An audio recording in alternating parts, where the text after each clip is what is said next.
vous avez passé une super bonne semaine et que vous êtes super contents parce que vous êtes en Vacances! Ça c'est super! Eh bien, on va commencer ces moments par un chant qui nous rappelle ce dont nous avons parlé la semaine dernière. Jésus est mort et il est ressuscité. Et voilà, ce chant nous dit « Alléluia, Jésus est vivant » et nous le croyons, il est avec nous à chaque instant.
Dans quelques instants, Bernard va nous parler du serviteur du centenier.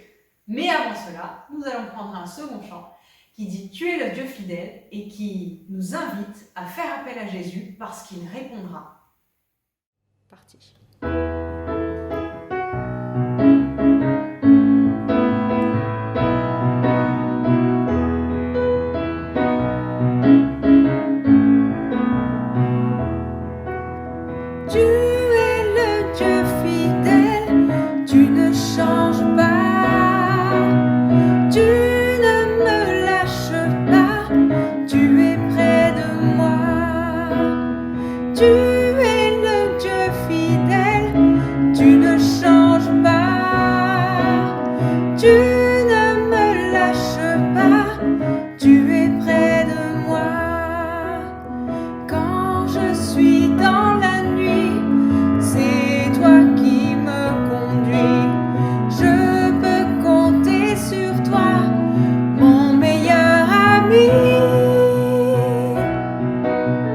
Tu es le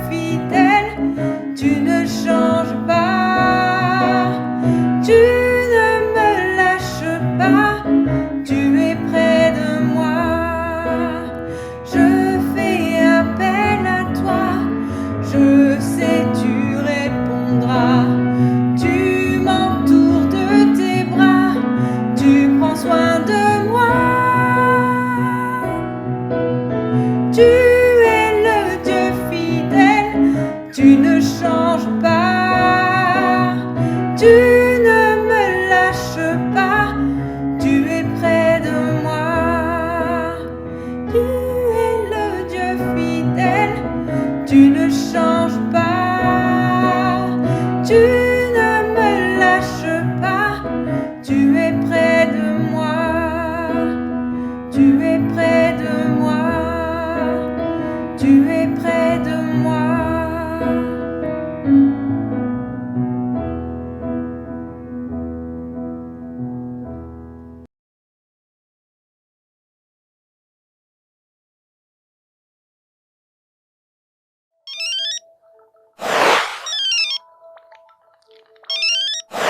Hé! Bonjour les amis! Comment allez-vous? Bien, j'espère. Bon, c'est vrai qu'en ce moment, on est un peu coincé chez nous. Alors, ça peut être bien, mais aussi il peut y avoir des moments difficiles. Surtout quand le petit frère ou la petite sœur veulent prendre ma console de jeu. Non, mais l'important, c'est d'être bien, d'être en forme, d'être en famille, non? Tiens, en parlant d'être en forme, ça me fait penser à une histoire. Attendez, laissez-moi réfléchir. Oui, c'est une histoire, oui, ça me revient, ça y est. Oui, ça y est, voilà. C'est une histoire qui s'est passée dans une ville appelée Capernaum. Comment ça, vous connaissez pas Capernaum? Je plaisante. C'est une ville qui était dans le pays de Judée, qu'on appelle aujourd'hui Israël. Regardez un peu cette carte.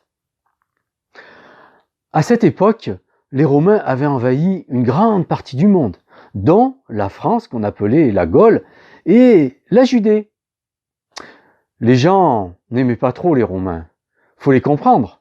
Ceci les obligeait parfois à faire des choses qu'ils n'avaient pas envie, comme par exemple porter pendant plusieurs kilomètres un fardeau lourd à la place d'un riche ou d'un officier, ou encore payer des impôts à César, ou encore même être obligé d'être enrôlé dans l'armée pour aller faire la guerre. Donc il y en a beaucoup qui n'avaient pas envie d'obéir à tout ça. Eh bien, figurez-vous que dans mon histoire, un Romain demande à un habitant de la Judée, c'est-à-dire un Juif, à faire quelque chose de très important pour lui. Si je me rappelle, voilà comment ça s'est passé.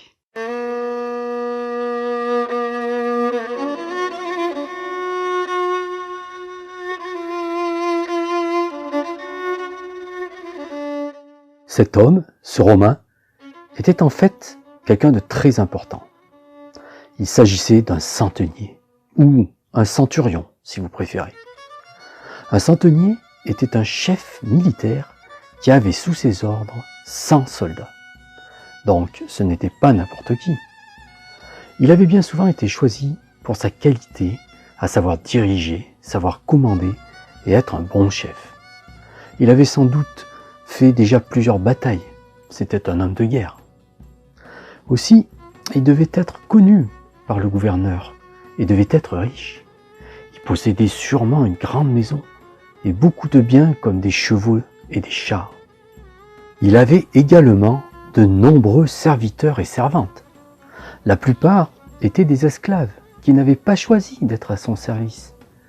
Le centenier avait un droit de vie ou de mort sur eux et il pouvait faire ce qu'il voulait sans avoir de problème. C'était la loi à cette époque.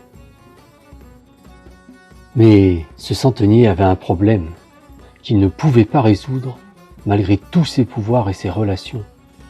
Un de ses serviteurs était malade.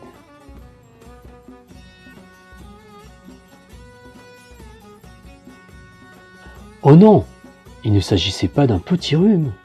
Ce serviteur était gravement malade et allait bientôt mourir.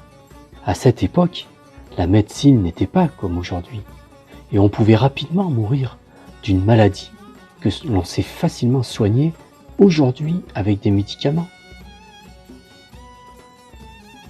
Comme je vous l'avais dit, ce centenier avait tous les droits et il aurait pu demander qu'on mette en dehors de sa maison ce serviteur malade qui ne pouvait plus servir, qu'on le jette dans la rue et qu'il se débrouille.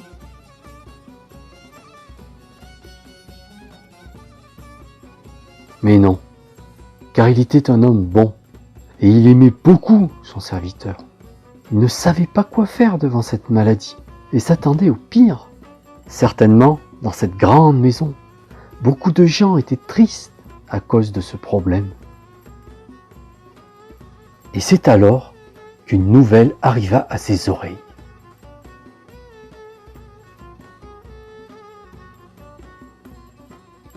Un homme bien connu, qu'on appelait Jésus, venait d'arriver dans sa ville à Capernaum. Quand cet homme Jésus se déplaçait, cela était souvent très visible, car une grande foule le suivait pour l'écouter. Le centenier connaissait la réputation de Jésus, et il savait qu'on disait de lui qu'il était le Fils de Dieu, et qu'il faisait des miracles. Un miracle, c'est quelque chose d'impossible à l'homme, comme par exemple guérir quelqu'un justement. Il paraît même qu'un jour, Jésus avait changé de l'eau en vin lors d'un mariage. C'était d'ailleurs dans une ville pas très loin de Capernaum, appelée Cana.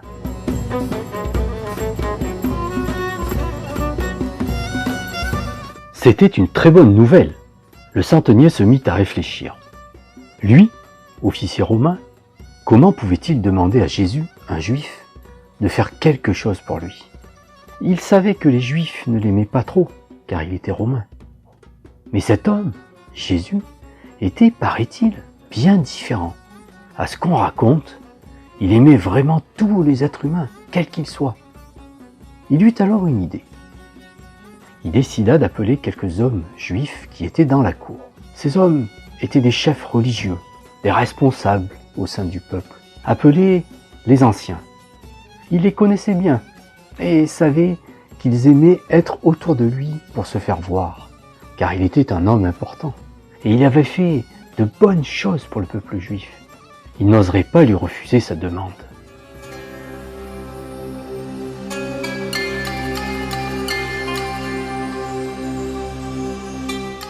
Il les appela et leur demanda de se rendre auprès de Jésus et de lui demander de venir guérir son serviteur. Les hommes allèrent donc en ville et cherchèrent Jésus. Il paraît que ce Jésus fait des miracles. Moi, je ne l'ai jamais vu. Hé, regardez, je crois que c'est lui là-bas. Venez, allons-y vite. Cela ne fut pas très difficile. Une grande foule le suivait. Il était toujours entouré de ses disciples et il enseignait les gens.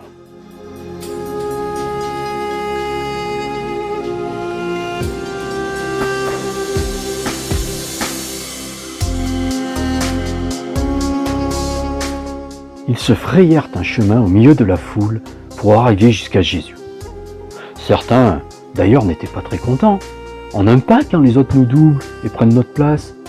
Mais ils n'osaient rien dire, car ces anciens étaient des juifs importants et respectés. Ils arrivèrent donc devant Jésus.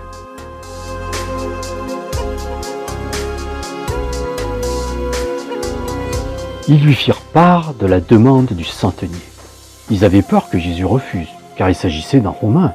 Alors ils s'empressèrent de rajouter qu'il méritait qu'on fasse cela pour lui, car c'était un homme bon qui aimait le peuple juif. Et c'était même lui qui avait payé pour bâtir la synagogue de la ville. La synagogue était un endroit, un bâtiment, où les Juifs se réunissaient pour le culte. C'était un endroit très important pour eux. Et bien que ce centenier romain ne soit pas du tout juif, et n'ait pas la même religion, il avait fait bâtir la synagogue pour faire plaisir au peuple.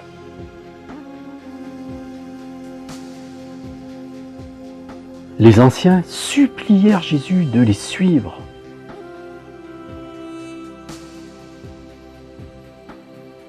Jésus accepta, et après un peu de marche, ils arrivèrent tous devant la maison de cet officier. Rappelez-vous, c'était un homme riche. Sa maison devait être très belle et imposante. Elle devait avoir de grandes colonnes romaines, un magnifique portique d'entrée sculpté, et peut-être un grand jardin avec plein de belles statues en marbre blanc et des arbustes parfaitement bien taillés. Cela n'avait rien à voir avec les pauvres petites maisons en terre des habitants de la ville de Capernaum, qui n'avaient bien souvent qu'une seule pièce où vivait toute leur famille. Mais Jésus ne fut pas impressionné par cela.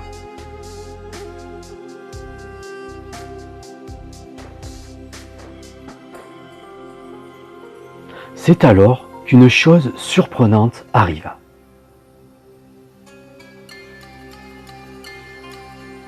Avant que Jésus et les Juifs n'entrent dans la propriété, les amis du centenier arrivèrent au-devant d'eux. Ils s'adressèrent à Jésus et lui dirent « Seigneur, le centenier te fait dire de ne pas prendre la peine d'entrer dans sa maison, car il ne se sent pas digne de te recevoir. C'est aussi pour cela qu'il n'a pas osé venir lui-même te demander de l'aide pour son serviteur malade, mais qu'il a envoyé des anciens à sa place. Mais il sait qui tu es et que tu es tout-puissant. Si tu dis seulement un mot, il croit que son serviteur sera guéri. Oui, car lui, il a l'habitude de donner des ordres à ses soldats et à ses serviteurs. S'ils demandent d'aller à tel ou tel endroit, mais ils obéissent immédiatement sans rien dire. Et il dit que c'est pareil pour toi. Il suffit que tu dises une parole et la maladie partira. Son serviteur sera guéri.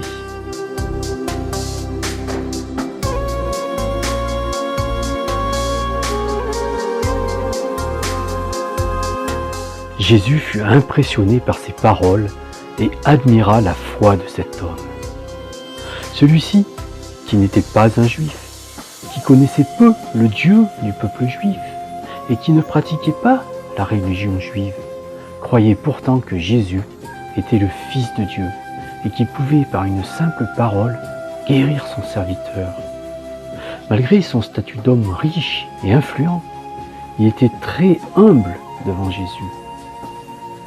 Jésus se retourna alors vers ses disciples et vers la foule qui le suivait et leur dit, un peu comme un reproche,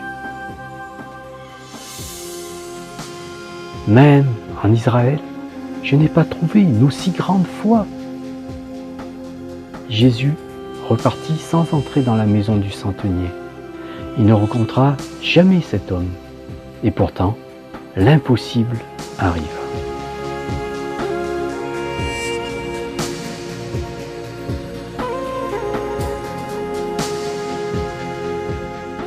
Quand les amis du centenier retournèrent dans la maison, ils trouvèrent le serviteur, auparavant malade et proche de la mort, en pleine forme. Et le centenier était rempli de joie car la guérison venait d'avoir lieu.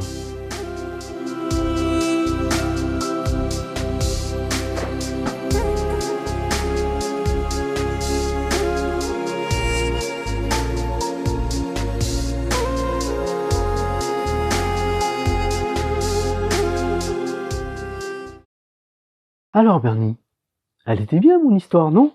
Oui, trop bien, elle se finit trop bien. Oui, tu as raison. Elle se finit bien. Mais attention, ce n'était pas un conte de fées. C'est une vraie histoire qui s'est réellement passée. As-tu compris son message? Ben, c'est un Romain qui a un serviteur malade qui est guéri par Jésus. Je vois que tu as bien écouté, mais... j'ai pas joué à ma déesse. Bravo Bernie, je suis content de toi. Mais sais-tu que cette histoire a réellement un enseignement pour nous aujourd'hui? Ben non, tu nous le dis. Écoute, bien sûr, je vais vous le dire. Ouais. Va t'asseoir avec les autres, je vais vous raconter tout ça.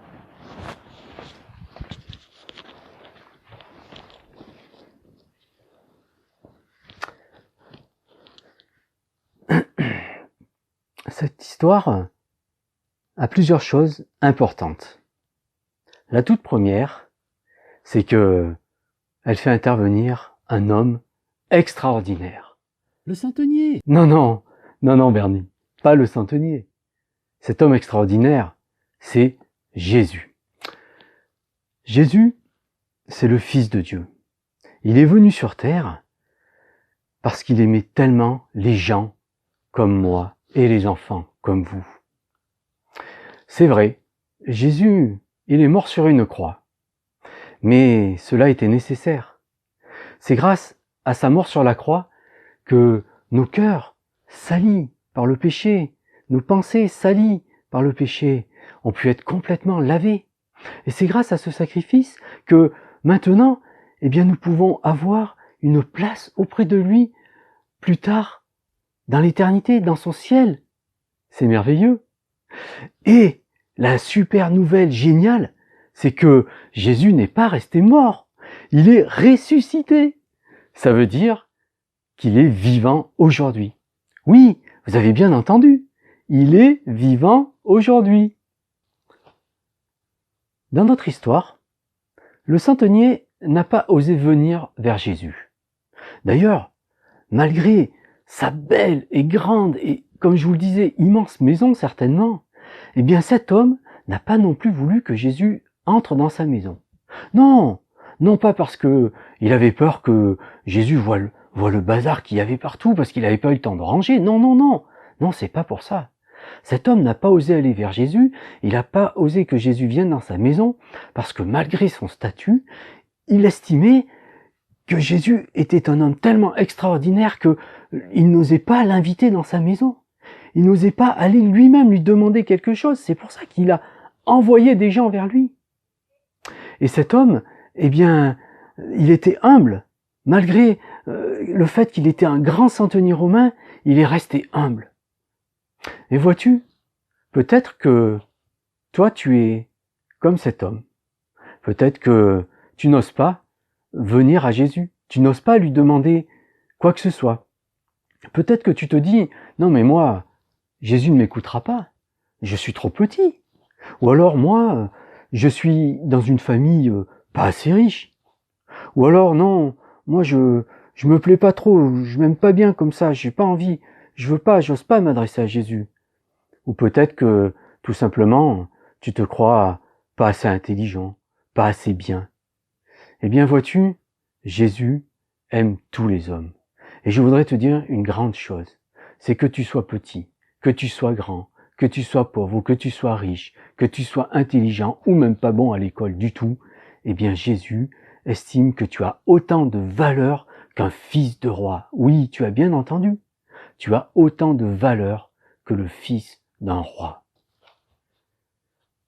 Tu ne dois donc pas avoir peur de t'adresser à lui. Tu ne dois pas avoir peur de venir à lui et de lui parler et de lui dire ce que tu as envie de lui dire. Sache que Jésus ne te repoussera pas. Il t'aime tel que tu es. Dans cette histoire, dans notre histoire, on voit que ce centenier, donc, a fait demander à Jésus d'intervenir pour son serviteur malade. S'il n'avait pas fait ce pas, s'il n'avait pas voulu aller vers Jésus en se disant « Oh, c'est un homme comme un autre. On a vu tellement de médecins, lui, que va-t-il faire de mieux ?» Non, ce centenier, il a voulu s'adresser à Jésus parce qu'il savait que c'était un homme extraordinaire.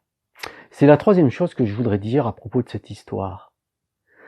Si l'on demande quelque chose à Jésus, eh bien, il y a une condition facile.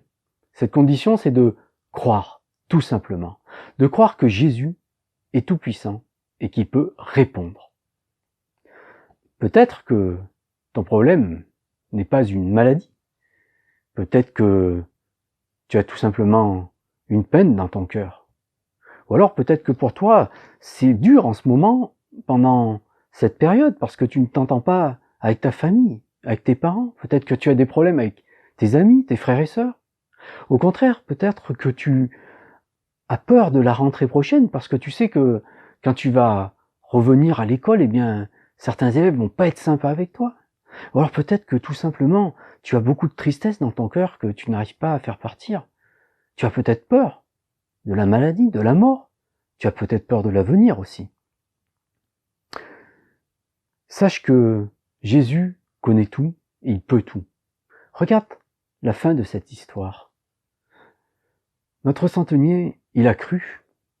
Et d'ailleurs, Jésus lui a dit, il a dit devant tout le monde, « Je n'ai pas vu en Israël une aussi grande foi. » Ça veut dire que parmi tous les gens qui l'entouraient, tous ces gens qui étaient toujours avec lui, qui l'entouraient, qui le voyaient faire, qui l'entendaient parler, eh bien, ce centenier, il avait plus de foi qu'eux, il croyait plus qu'eux.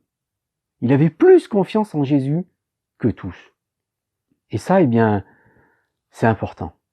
Si tu demandes quelque chose à Jésus, sache que il est tout puissant pour l'accomplir. Il faut le croire. Et rappelons-nous la fin de cette histoire, justement, c'est que cet homme, mourant, un homme mourant, cet homme, il était certainement couché, pouvait pas bouger, il était très fatigué. Il avait mal, il avait peut-être beaucoup de fièvre. En un instant, cet homme a été guéri. En un instant. Instantanément. Cet homme, il s'est levé. Il avait plus mal. Il avait plus de fièvre. Cet homme, en un instant, a été complètement guéri. Pourtant, aucun médecin ne pouvait rien faire. Aucun médicament n'avait eu la possibilité de le guérir à cette époque. Il allait mourir. Et pourtant, en un instant, il a été guéri.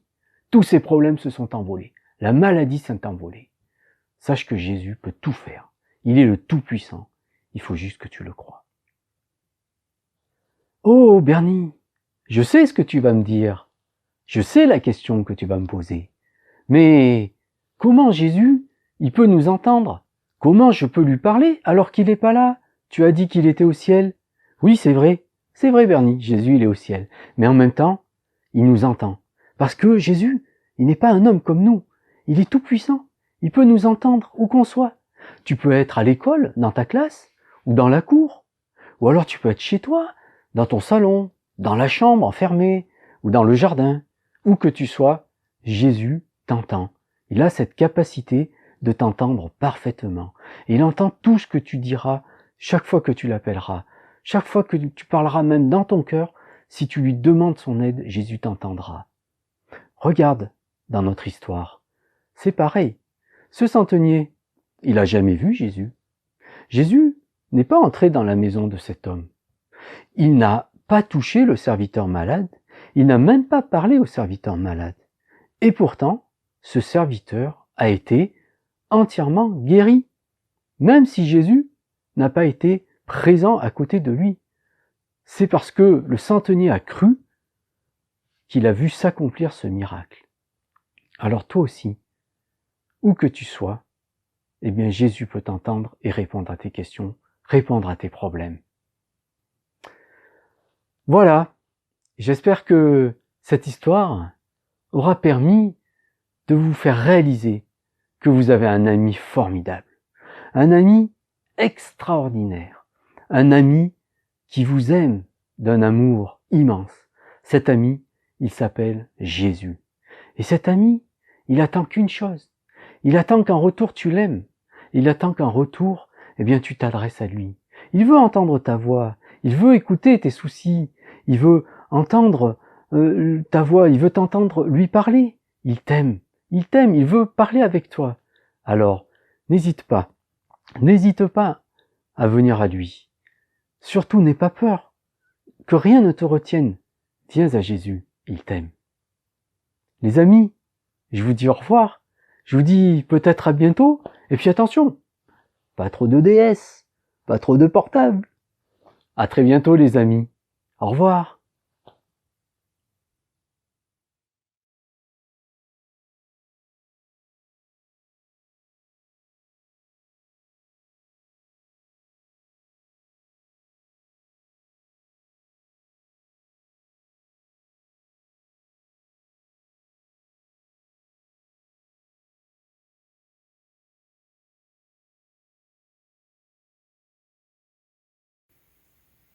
Merci à Bernard pour cette formidable histoire, n'est-ce pas? Oui, merci. Et pour mieux retenir le verset clé, nous allons enchaîner ces deux derniers chants qui parlent de la foi et qui nous rappellent que si tu crois, tu verras la gloire de Dieu.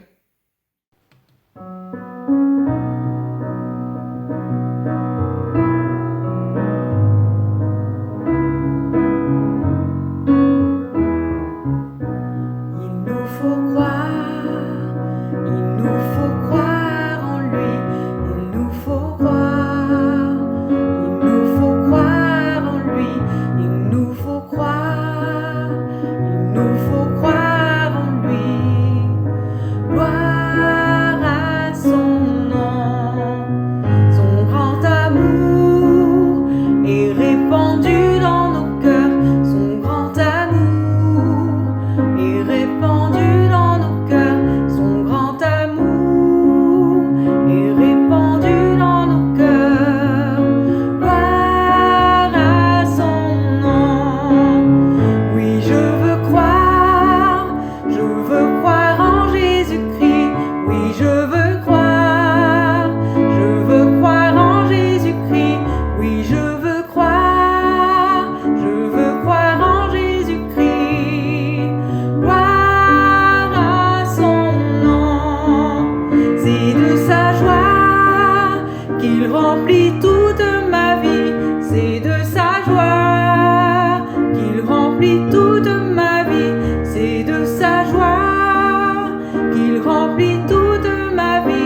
gloire de Dieu. Et on monte.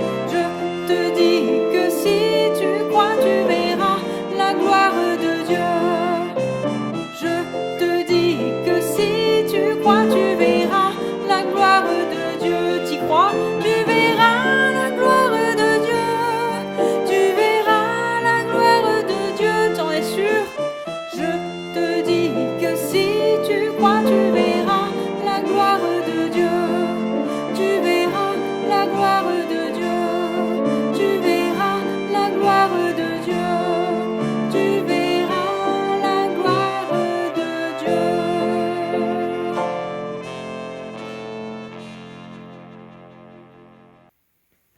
Au revoir les enfants. Et à bientôt.